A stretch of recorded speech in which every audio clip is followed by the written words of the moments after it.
Hi, everybody. We are removed from his barracks room there on Fort Bliss in El Paso, Texas. El Paso, Texas, right on the border, y'all. It's right on the border. You can just walk right over the bridge. There's ports of entry there and many bridges, and you could just walk right over and you're in Juarez. Um, of course, uh, Richard didn't walk over there, right? His He was taken down to the basement room. They took his life. They stole his body, um, and they trafficked his body across the border.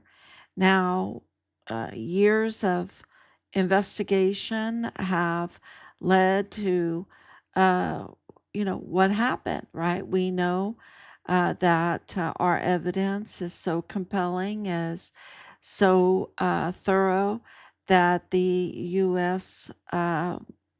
Army had to declare Richard deceased without a body, right? And we know that the evidence of him being a whistleblower and what happened on Fort Bliss with the audits and the cartel infiltration is so compelling that President Trump, uh, on January 24th, 2025, redesignated Richard as killed in the line of duty, and the evidence makes it very clear that it was on Fort Bliss.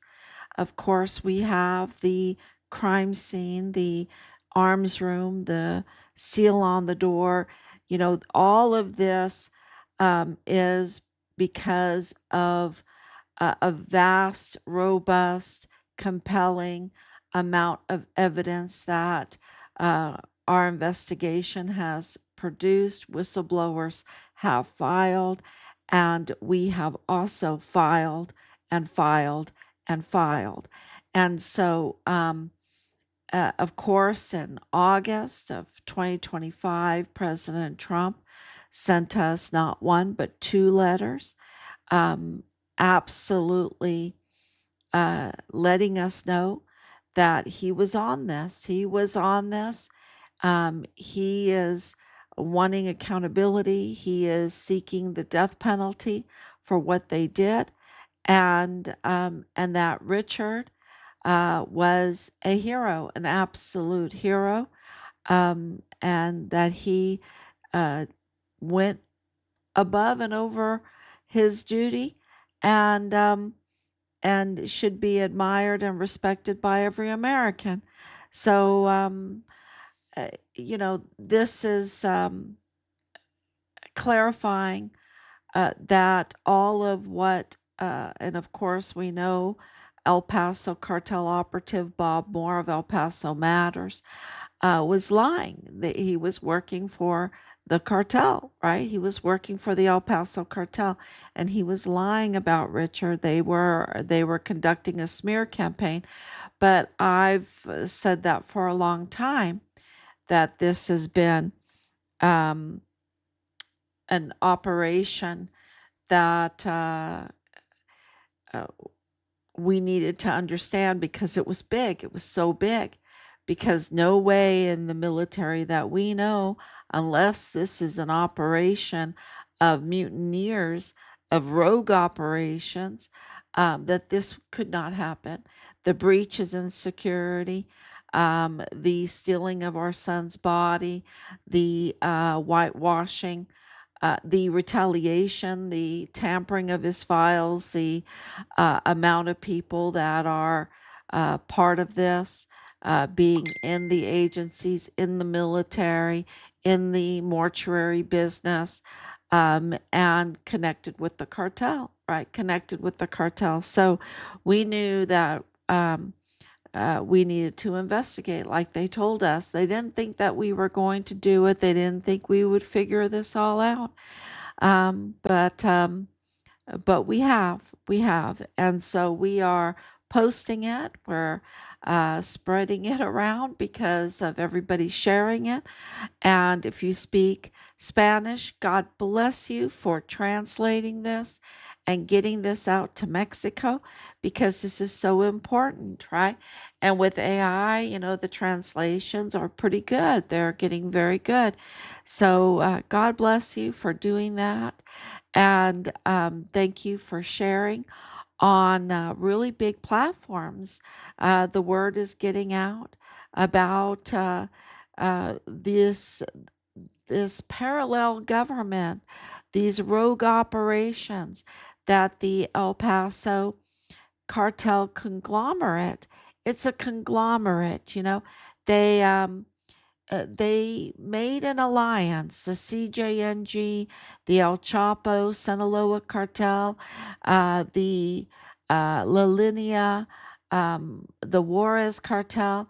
They applied a business um, principles to this, and they created a cartel conglomerate right there at the border, acting as a parallel, or I would even, I guess, parallel. Because they're using taxpayer funds from the United States and from Chihuahua, Mexico. So this is a parallel government, but they're not adhering, even though they're using the taxpayer funds from Americans and from the Mexican government. I want to say both, right? Both. Um, that they're not adhering or respecting of the countries of the United States or of Mexico. Um, Not at all. Not at all. They are breaking the laws. They're, um, and we have the receipts and we have been posting the receipts, and many, many of you have been reposting this very, very important information that shows that this El Paso cartel conglomerate um, really was carrying out, like, I don't know if you call it a coup. I guess it would be a coup. I'm going to leave it to the historians and the lawyers to define what they've been doing, creating their own little country, using our taxpayer money on both sides, but not working for either country, just working for their own interests, and and growing that interest, ignoring the border, absolutely. So, I mean, that is how they got Richard's body across. That's how they got Richard's body off of Fort Bliss, and how they got Richard's body over to Juarez for disposal. What they've been doing with the organ harvesting and the baby harvesting, what they've been doing with the building they call it the platforma, right? The intelligence sharing platforma. I would call it um, a network, a because it includes a tower, a really big tower, 20 stories with a um, helipad. Sorry, I can see everyone now. With a helipad on top there.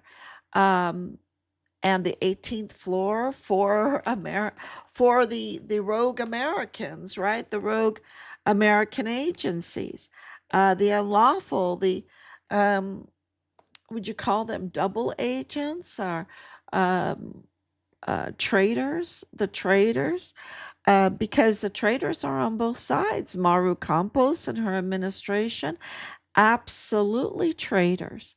And then you have the agencies that were working in her administration. They were in Carlos Manuel Salas's the prosecutor's office there in Juarez with office space, walking around with M4s, conducting and participating in rogue and unauthorized operations. These are traitors. These are traitors. And not everyone. I think that you can follow that to this group that comes from the colonies, the Mormon colonies, the polygamous colonies there in Chihuahua. Because of that, they don't have a loyalty to either Mexico or the United States. They should absolutely be banned from serving in any government agency or government situation because uh, they they don't have a loyalty to the country, um, either Mexico or the United States. I just don't.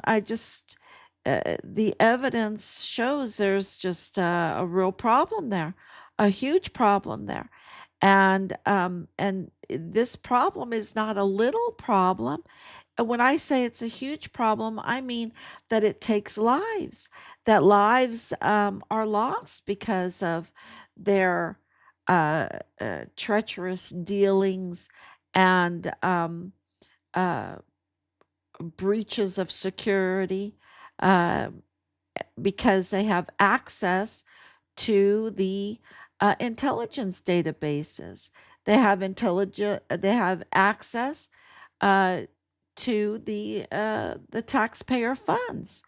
Um, Alejandro de la Vega served on both of the Texas and the Chihuahuan governor's administrations. She sat in commissions or that were intelligence, that were for law enforcement of the border, and also um, because she was economic and innovation and everything, you're talking about business. And how can she do that when her husband, Paul Foster, um, was caught stealing or buying fuel from the cartel that they stole from the Mexican people from Pemex, and he ended up settling with I think $42 million. But how much was he stealing? And then did that continue? Did that continue? Did he learn his lesson, or was that still going on? Because we know recently there was all kinds of fuel theft. So, eh, and her family has um, convenience stores that sell. Uh, well, I don't want to uh, say they sell oil, but his business is Western refining. So there's just too many conflicts of interest and too many betrayals for the people of the United States and Mexico in this. And this is how you get to the point where there's traders that have other loyalties, other goals, other aspirations, criminal aspirations, and then when someone calls them out for being illegal, calls them out for being unpatriotic, and reports them, that they get violent and they retaliate. Richard, before they took his life, they were brutal with him with the retaliation. You just can't even imagine. It was so bad that they ended up scrubbing some of the retaliation off of his file. But we saved it all. He had it in his paperwork. We saved all the receipts, and they didn't want that retaliation to get out there. That retaliation for being a whistleblower, and it escalated so bad that they took his life. And then they, of course, because of what happened with Vanessa Guillen, they had to plan how they were going to get rid of his body, um, and then tell us a lie, and do uh, a whole smear campaign on him, tell the FBI lies, tell, outside of the El Paso area, tell Interpol, tell, there were, what, 15 plus agencies right there at the first meeting. Um, and just think of how many have office space with Maru Campos, and Carlos Manuel Salas, right?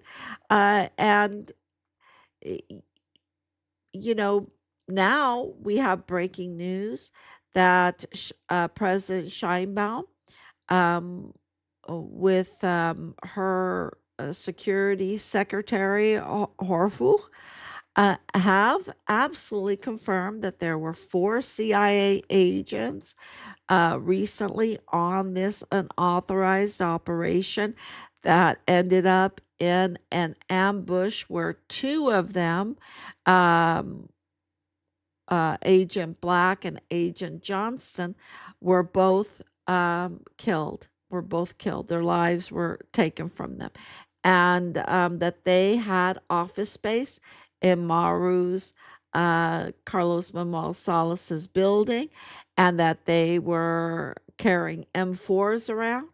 And this is really concerning because M4s, where would you get those? You would get those from Fort Bliss because they're military grade. Okay, the M4 rifles are what the military carry. So how did they get them? They would uh, uh, suspiciously, allegedly, they would have to get them from Fort Bliss. And were weapons and ammunition being stolen from Fort Bliss? Were they being smuggled? Were they being trafficked? Absolutely, they were. That's why there was so many audits um, going on because of what Richard was reporting. So, uh, this has another little twist. We know that Alejandra de la Vega Foster is the El Paso cartel operative and double agent.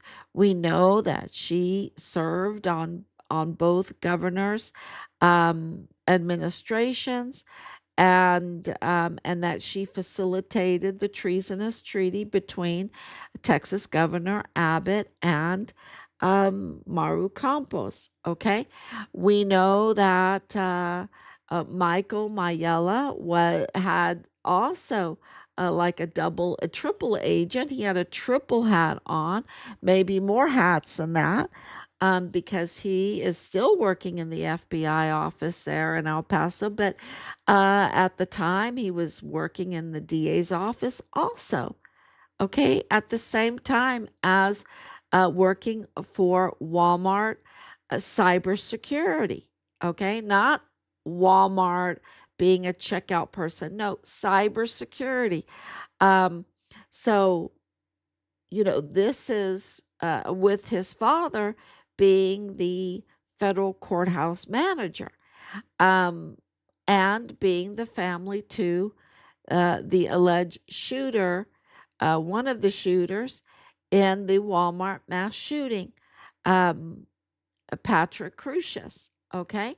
So the whole narrative, what they use to attack President Trump, and this is Beto O'Rourke who formed this narrative with Veronica Escobar to attack President Trump, to tamper with an election, right? Um, we know that this was all false. It was all wrong. Okay, because they never told us about Michael Maiella's family being right there related to Patrick Crusius. No, they said Patrick Crusius didn't know El Paso, didn't have anything to do with El Paso, just was the lone shooter, right, with a manifesto. And all of that was a lie. All of that was a lie. And so, we have again the two lead FBI agents, Todd Petkis and David Scott Frost, uh, that have ties to the military, especially David Frost. David Frost was, and he still might be, active duty military. Active duty military and the lead FBI agent for the Walmart mass shooting investigation simultaneously. Same thing. They're doing, uh, wow. How can you do all of this stuff, right? How can you do all this stuff? This is, you know, uh, this is what Frost was doing, and we know that because he got into a nasty divorce. He got into a nasty divorce um, where a protective order was asked for domestic violence, and here he is, the lead FBI agent for the Walmart mass shooting, the largest mass shooting in Texas, I believe, that Texas has ever seen. And also active duty in the military, and not just active duty anywhere, but on Fort Bliss on 1AD, and not just 1AD headquarters, right there for Major General, Lieutenant General Sean Bernabe, right there with the same uh, very evil general that lied to our face, that did this treasonous operation against our son, to lie to us. I don't even want to repeat everything that he said to us, because it would make you want to spit. It would make you want to spit. That's how evil it is. And he needs to be absolutely court-martialed. He needs to be stripped from our beautiful uniform, our beautiful ranks, our very, very genuous, genuine, generous, generous packages for retirement and health care, and all the benefits that a retiree gets. He needs to be stripped from all of that, because what he did was so bad, because what they did to Richard was an act of war, and it was absolutely related to election tampering.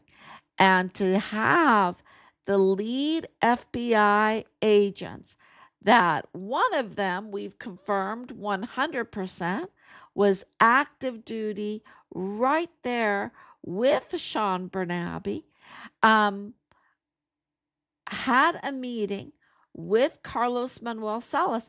Now, I put out, because I assumed it, that they traveled over, and I'm sure they did travel, they had to travel, but that, this was like a one-off thing, that they traveled over to Juarez, which is not a long distance. You can walk it. If you have to, you can walk it. That they traveled over to Juarez and met with Carlos Manuel Salas, the prosecutor for the North Zone under Maru Campos, and requested that he does a full stop on any kind of investigation into the cover up murder of our son, the Fort Bliss whistleblower soldier, Richard Halliday, that he obstruct the case, right? That they even tamper with the documents. And we have um, evidence and confirmation that he obliged them. he absolutely obliged them. Now, you don't want to assume things in this case, right? So our question is, did they have an office within Carlos Manuel Salas's office? Because I never got to meet with him. Why did they get to meet with him? And I was over there many, many times. So, did they have were they carrying M4s? You know, were they in that office with Carlos Manuel Salas? And now you understand that over and over and over again in these years, more and more evidence keeps coming out, intertwining the Walmart mass shooting with Richard's case. They are totally connected. And so the new news coming out today, or breaking news coming out today, is about Tulsi Gabbard and election tampering, election interference, and that there is going to be some major breaking news about that evidence, and it's all kind of coming out anyway. It's all coming out anyway.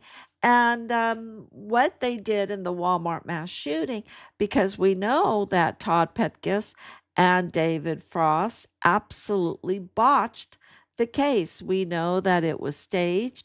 We know that it was a orchestration, a bloody, very bloody, but that they tampered with it, and we know that it was used to form a lie to attack President Trump.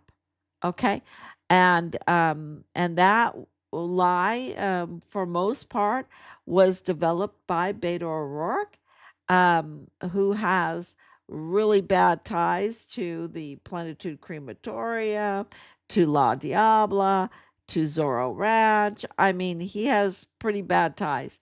And of course, Veronica Escobar, who also, if you look back at that time, I mean, she was just so into her act, right? Her act, her anything she could do against President Trump to move Beto O'Rourke forward through the election. It didn't work because he's such a bad candidate, right? He is just so vile and vulgar and has such a vile and vulgar background that he it didn't work. It didn't work. They picked the wrong candidate. But they absolutely tried to tamper with the election using the Walmart. Well, they did. They did do a pretty good hit on President Trump using the Walmart mass shooting. So that is all coming out, and I have a little video, Ben Dykes video. I don't know if y'all know him, but I think he explains what can happen now that people are getting caught with the election tampering and what that all means. And I think it's really important. So I want to play it because we have the FGR, the prosecutor from Mexico, right? Not the North Zone of Chihuahua, but the prosecutor from Mexico saying that Maru Campos is not above the law. Okay, she's not above the law. If she's going to allow foreign agents to work within her state, if she's going to go and do a treasonous treaty, they have impeachment investigation. They're calling for the impeachment of her. It's looking more and more like it will happen. And he just came out and kind of confirmed it, saying she's not above the law because she's saying in her role, she has immunity, and so they have to leave her alone. But he's saying, no, you're not above the law. So she could very well spend like 46 years in prison, and worse than that for what she did, because what she's done is so egregious. It is so egregious, y'all. And so let's play this. Let's play this and see if I can get it going, because I think it's really good. Now I want to show you what this is. This Executive Order 13848. I want to show you this. This is very important. I had Grok. I ran it through Grok to run down all of the legalese. It says EO 13848, in the event of foreign interference, is an executive order signed by President Trump on September 12th, 2018. In plain English, it's a set of rules that lets the U.S. government investigate and punish foreign countries or people acting for them. That's very important. If they try to mess with with American elections, the order declares a national emergency because powers like Russia, China, Iran, etc., have tried to interfere in U.S. elections. For example, by hacking voting systems, stealing campaign emails, spreading. So the El Paso cartel, okay, which the El Paso cartel operative is the double agent Alejandra de la Vega, okay?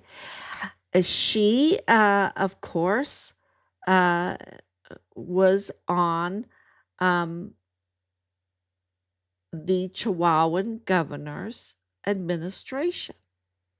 Now, this is very interesting. If she was working to tamper with the election, which all evidence indicates did happen, this comes into play at the border of what's going on in our son's case and what happened at the border. So let's continue. Fake news and disinformation to confuse voters or erode the trust in the results, in the system. Even though no foreign power has actually changed vote totals or outcomes, the order says this kind of meddling is a serious threat to national security. And it matters because some of these people have received campaign funds. Now, here's what it actually does step by step. If any federal election has been tampered with, within 45 days, the Director of National Intelligence, that's Tulsi Gabbard, must investigate, write a report. Did a foreign government try to interfere? The report covers who did it, how and what methods they used it, like running propaganda campaigns or something called the Russia collusion hoax. Next, the Attorney General, Secretary of Homeland Security review it, that's Mark Wayne Mullen, and report it specifically on whether the interference actually damaged election infrastructure, voting machines. And I will add to that, like the Walmart mass shooting. You know, it wasn't just the Russian collusion that they were targeting President Trump with. It was also other things like the Walmart mass shooting. And clearly, our evidence confirms that the Walmart mass shooting was such an operation to attack President Trump and tamper with the election. Integrity. Now, here's the big one. This involves Secretary. And if any of the money that went to Beto O'Rourke, which from my memory, Alejandra de la Vega did support Beto O'Rourke, if someone foreign is going, she's foreign because she's a double agent, you can, whatever. It's going to be very interesting how this is all worked out, because we know that what they did at the border was just up to no good, And so let's see how he Secretary of Treasury, Scott Bessent. If it happened, sanctions kick in. The Treasury Secretary can block and freeze any money, property, or assets in the U.S. belonging to foreign individuals, like all this property owned by China. Companies or groups involved, Americans and U.S. companies, are banned from doing business with them. We're talking the Clinton Foundation. We're talking some of these nonprofits, these NGOs that the Obamas might be a part of. Says the state and treasury departments can also recommend bigger penalties to the president, such as sanctions on major companies in the offending country. Now look at these next couple of words here. Banks, oil and energy firms, tech companies, and defense contractors. This is where all of this money comes from. Says it also requires agencies to create a consistent process. So please go to his site if you want to finish watching that, because it's very, very interesting. But of course, Alejandro de la Vega Foster's husband is Paul Foster with Western Refining. And of course, he has a joint ownership with the West Star Bank with Woody Hunt. You're talking about, this is what we have dubbed them, the El Paso cartel, that absolutely have meddled in the election. But, Alejandra de la Vega falls into this because she is a foreigner, even though she's a double agent, but she's a foreigner that's meddling. So that's going to be, wow, very, very, things are really coming together, and it's unbelievable, just unbelievable. So I did tell you that the FGR in Mexico has said that Maru Campos is not above the law. They are seeking for the impeachment. They are issuing another subpoena. They want her to testify. She's playing games with them. Of course, she has another case with wrongful arrest. She's playing games with that.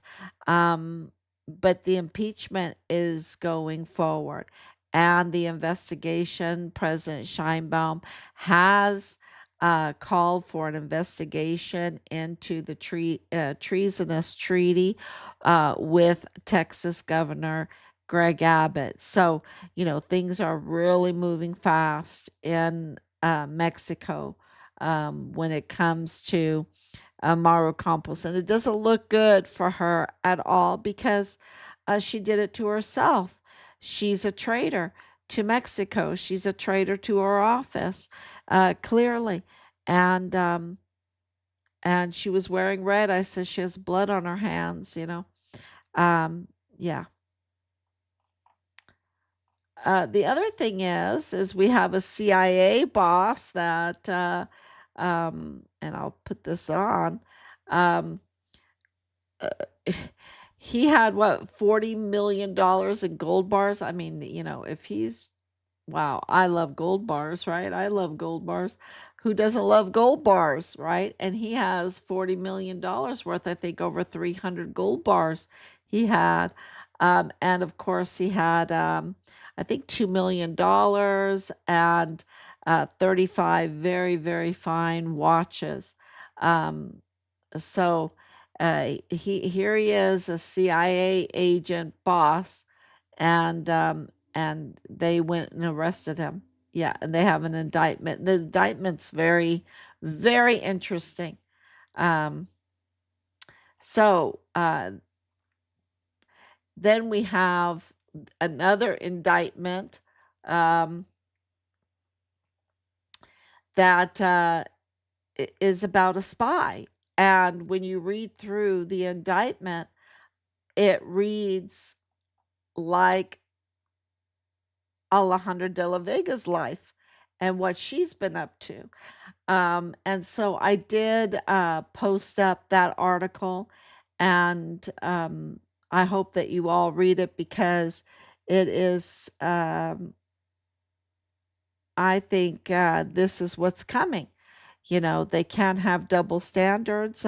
President Trump, in one of the letters, he said he wanted the Department of Justice to be just that, and not with the play games and the double standard. What Alejandra de la Vega has done in these years is is just not right, y'all. Just not right. At the same time as her husband was buying fuel from cartel, right, to sell. And here she gets appointed and everything, and um, really doing deals with a lot of foreigners, y'all, bypassing the Mexican federal government, bypassing Mexican sovereignty, bypassing Mexican loyalty. She was all for herself, and she just was treating Chihuahua and even Mexico and the United States like it was her own country, and she could make up whatever laws she wanted. And she didn't have to follow the laws that were the laws of the land. So, yeah, this very good comparison to the spy that is facing federal charges after being accused of working as an agent for the Chinese government for 7 years. So this was, yeah, I hope that you get a chance to read it. It's eh, it's like so similar to what Alejandra de la Vega is doing. So, and of course, she's teamed up with Maru Campos, and she facilitated the treasonous treaty. So, I hope you read that. The other, I think I did talk about, yeah, I already talked about this, where President Scheinbaum and Security Secretary Harfuch have said that there were 4 CIA agents in this recent um, unauthorized rogue operation, and 2 of them, of course, died in an ambush, and 2 of them, and a lot of people are not saying that they died in an ambush. Okay, we know, we have it confirmed they died in an ambush. Um, and they're always trying to manipulate the story. You really have to come here to get the best information.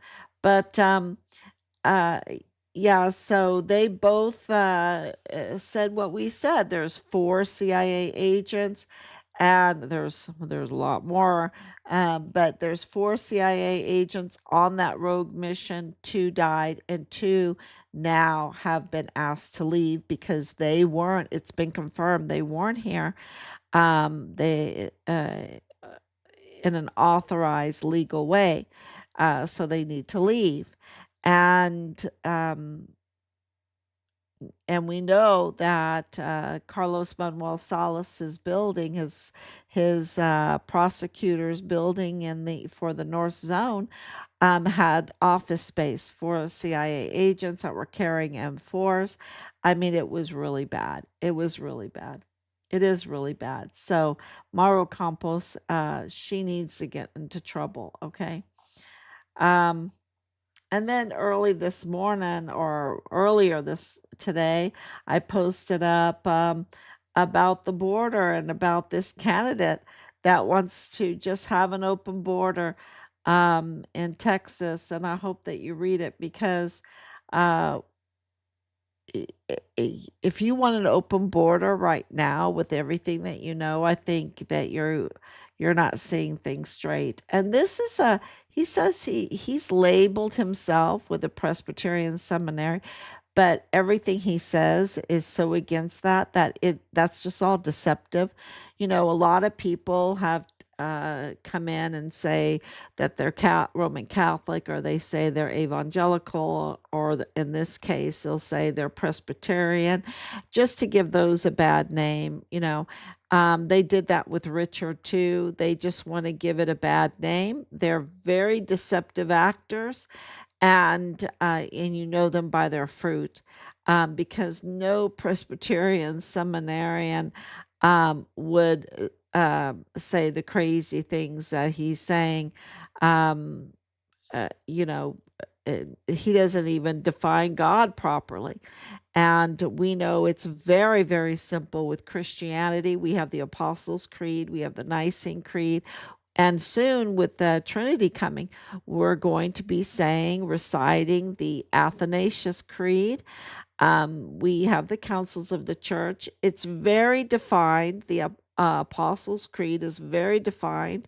The Athanasius Creed is the best Trinitarian creed. It is very defined. And so that is what defines Christianity. And if that you believe, because a creed, the word creed means I believe. And so if that is your creed, then that is what you believe. And anyone that says no creed but Christ is not a Christian. Okay? They're not a Christian because a Christianity is clearly defined as Trinitarian. Trinitarian as clearly defined, very simply too, and beautifully and historically. You know, the creeds of Christianity are very historic, right? They give you a historic an account of history. And so it is absolutely beautiful and simple and very easy to understand and historical. So the Apostles' Creed, the Nicene Creed, the Athanasius Creed, that is what defines a Christian. If you say I don't believe any creed but Christ, then you have a different religion. Maybe then if maybe that's what the Mormons believe. I don't know, because I know they're not Trinitarian. Okay, they do not believe in the Trinity. So, uh, then they cannot say that they are Christian. Okay, um, and this is the problem that we have seen in our investigation. We have seen people define themselves as Christian that are not Christian. And so that really complicates and tampers with an investigation. Okay, because you want to know uh, what are the common denominators here? What are the groups that stick together? Because it was a colluding, a conspiracy, what they did to our son. And so it did tamper, but then we figured out that they were agents of deception, not only of vile and vulgar violence. They are absolutely agents of deception. And so, with this, James Terry, whatever, Reno or whatever, um, he is really just deceiving. Um, and he's not what he says he is, because otherwise he wouldn't say the things he says and have the policies that he has. So, he's very confusing and deceiving and, um, uh, and very dangerous to the breach of national security. So I just really felt strongly about that and wanted to post that up. So I want to say thank you to, we have enough traders, right? We have enough traders that we're trying to clean out. We don't need another one, right? And this is on both sides of the border. We have enough traders to the sovereignty of Mexico and the sovereignty of the United States. And then it makes things very confusing because, and I can't tell you how many times on my Facebook message, you'll see a note saying, oh, it's the Americans, oh, it's the Mexicans or whatever. And it's not. It's this El Paso cartel conglomerate. Okay. The El Paso cartel conglomerate is what is up to no good. They are totally up to no good.